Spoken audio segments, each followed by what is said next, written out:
Group of students decide to investigate the average amount of time the students in Ireland spend reading each day. One morning they asked the first 200 students who came into the school how long on average they spent reading each day. The results are recorded below. So, okay. Work out the maximum number of students in the sample who on average could have read more than 100 minutes per day. Potentially these people here could have read more than 100, so it'll be these last three added up. 59, 18, and 10.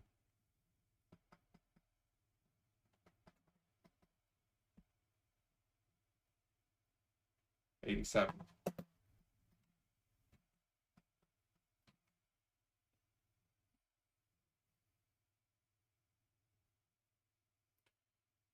Estimate the median time.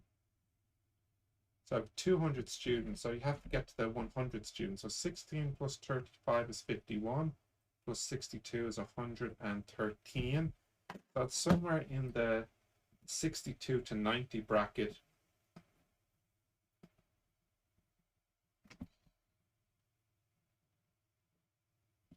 As accurately as possible, though.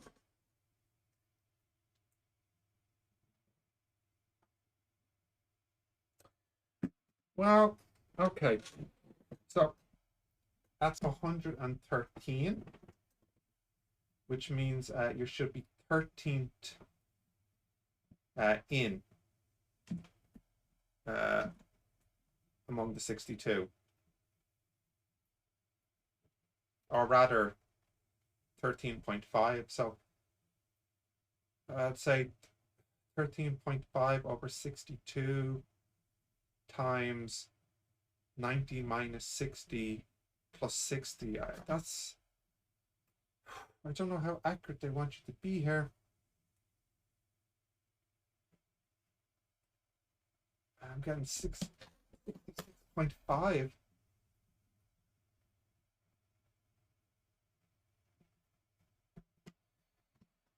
I know there's a proper formula for being more precise. I'm not sure if it's in the formula book though.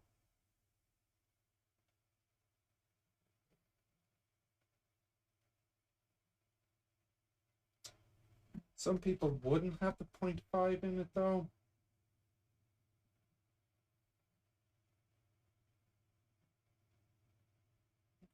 What happened if you didn't have the 0.5?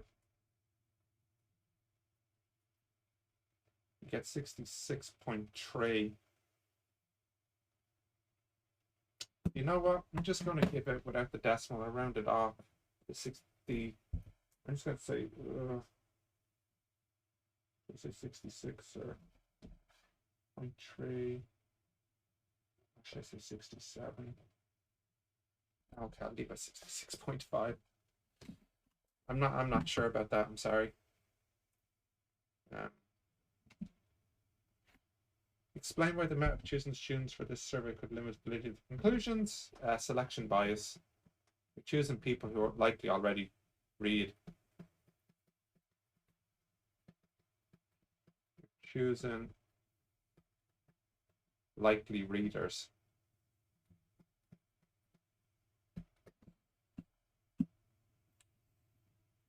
Draw a graph or chart to represent the data in the table, show clearly any relevant calculations.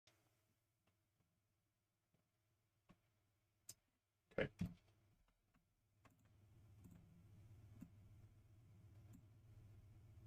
We can just go with a bar chart. I'll just do a really quick one. The good news is they're all 30 intervals.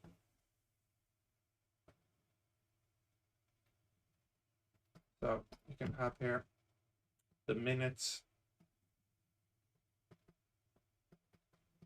and then this number of students. 1, 2, 3, 4. 1, 2, 3, 4. 1, 2, 3, 4. 1, 2, 3, 4. 1, 2, 3, 4. 1, 2, 3, 4. 0, 30, 60, 90, 120, 150, 180, and we go up to 60, 10, 20, 30, 40, 50, 60.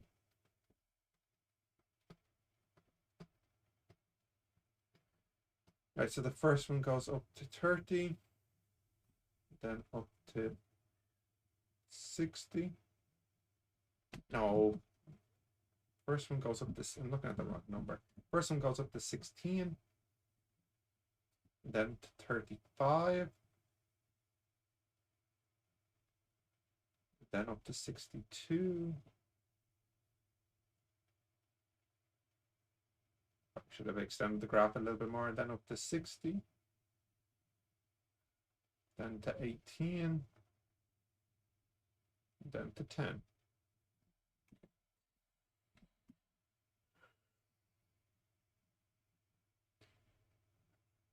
Okay, guess I should clear this off now.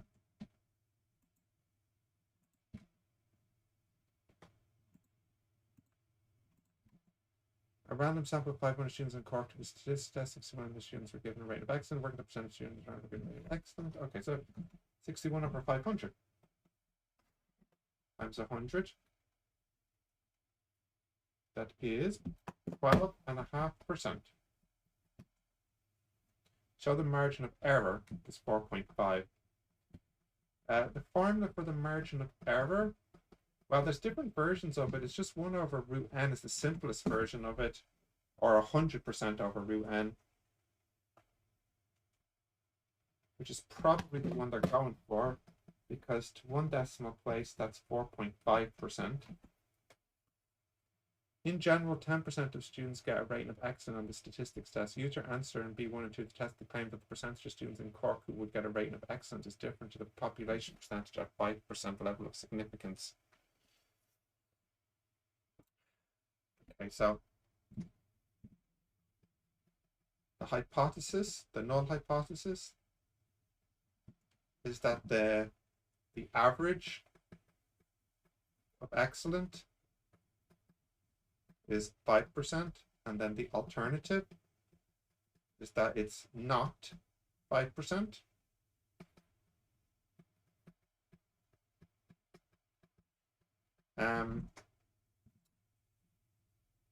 The confidence interval is 12.12% plus or minus 4.5%, which is 12.2 minus 4.5. That's 7.7% to 16.7%. And we're trying to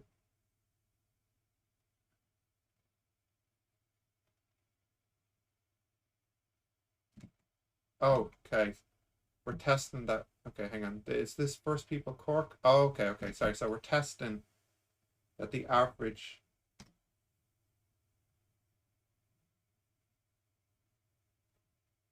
so we're testing that the average of excellent in Cork is 10%. And 12.5% of people got excellent in Cork. Yeah. Okay. Yeah. So because 10% is in the confidence interval,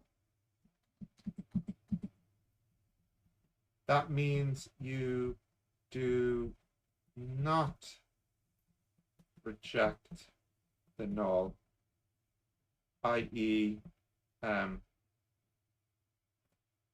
Maybe the Cork average really is 10%.